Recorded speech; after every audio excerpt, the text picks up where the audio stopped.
Sports यानी खेलकूद की जब भी बात होती है ओलंपिक का जिक्र जरूर आता है। आए भी क्यों ना, यही तो वो आयोजन है जिसमें हर योग्य व्यक्ति को खुद को साबित करने का मौका मिलता है।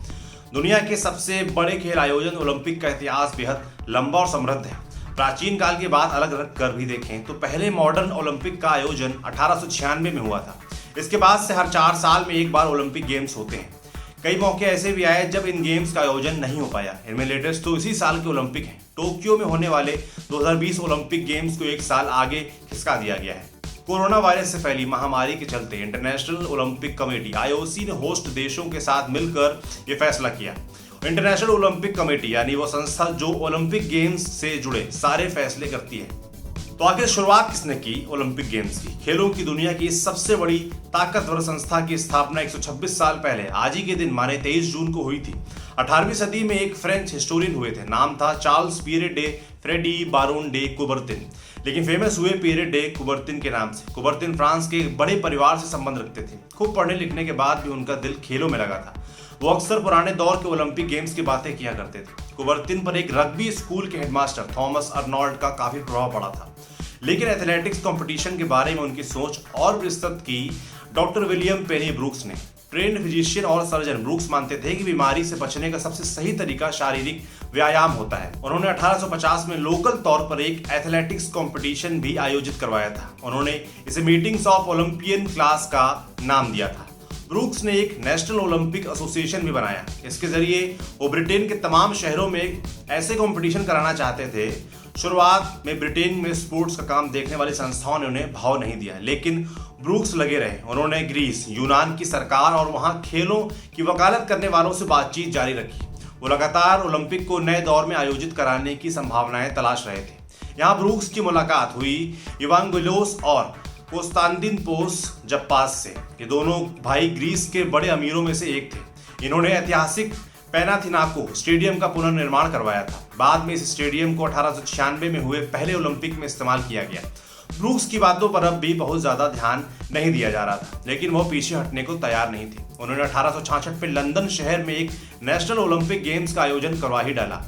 इन गेम्स को आज भी ग्रीस के बाहर हुआ पहला ओलंपिक माना जाता है।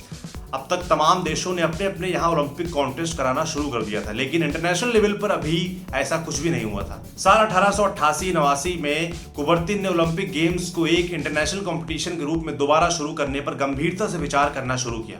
कुबर्तिन शुरुआत में अकेले थे। बाद में साल 1890 में ब्रूक्स ने कुबर्तिन को लेटर लिखा।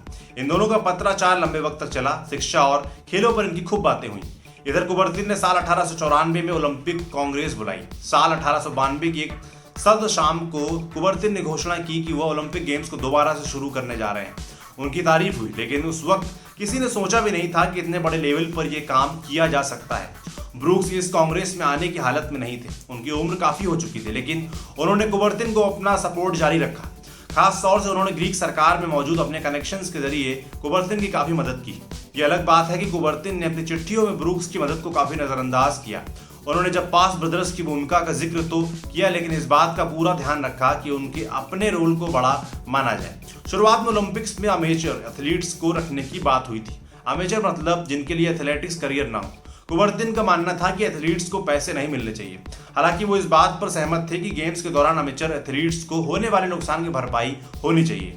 इन तमाम चीजों के बीच 16 जून 1894 को कुबर्तिन की बहुप्रतीक्षित कांग्रेस के आयोजन की शुरुआत हुई। इसमें फ्रांस की 24 खेल संस्थाओं और क्लबों के प्रतिनिधि के रूप में कुल 58 फ्रेंच लोगों का जत्था पहुंचा, जबकि 20 प्रतिनिधि बेल्जियम, ग्रेट ब्रिटेन और आयरलैंड, ग्रीस, इटली, स्पेन और स्वीडन जैसे देशों से पहुंचे। इनके अलावा अमेरिका ने 13 विदेशी फेडरेशंस का प्रतिनिधित्व किया। आखिरकार 23 जून 1894 को कांग्रेस की फाइनल मीटिंग में कुबर्तिन का ओलंपिक ड्रीम सच हो गया। कांग्रेस ने सर्वसम्मति से ओलंपिक गेम्स को दोबारा से जिंदा करने का प्रस्ताव पारित कर दिया। यही बनी इंटरनेशनल ओलंपिक कमेटी। कुबर्तिन को इसका जनरल सेक्रेटरी, जबकि एक ग्रीक बिजनेसमैन दिमित्रियोस विकिलास को प्रेसिडेंट चुना गया। विकिलास पेरिस में रहने वाले एक बिजनेसमैन और मशहूर लेखक थे। कहा जाता है कि उस वक्त के उनके भौकाल और पेरिस की रिहाइश के चलते ही उन्हें ग्रीस का प्रतिनिधि बनने को कहा गया था। उन्हीं की अध्यक्षता में साल 1896 में ग्रीस के शहर एथेंस में पहले मॉडर्न ओलंपिक आयोजित हुए।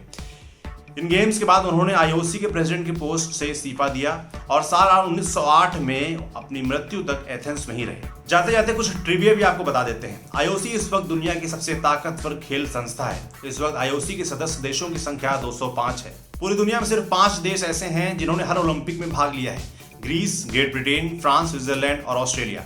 साल 1948 से हर साल 23 जून को इंटरनेशनल ओलंपिक डे मनाया जाता है। ओलंपिक के इतिहास में अमेरिका ने सबसे ज्यादा मेडल जीते हैं। अमेरिका के नाम 1022 गोल्ड मेडल हैं। दूसरे नंबर पर सोवियत यूनियन है जिसने 440 गोल्ड मेडल जीते हैं। आपके लिए ये कहानी, ये स्टोरी लिखी थी हमारे साथी सूरज ने। देखते रहिए दी ललन टॉप। शुक्रिया।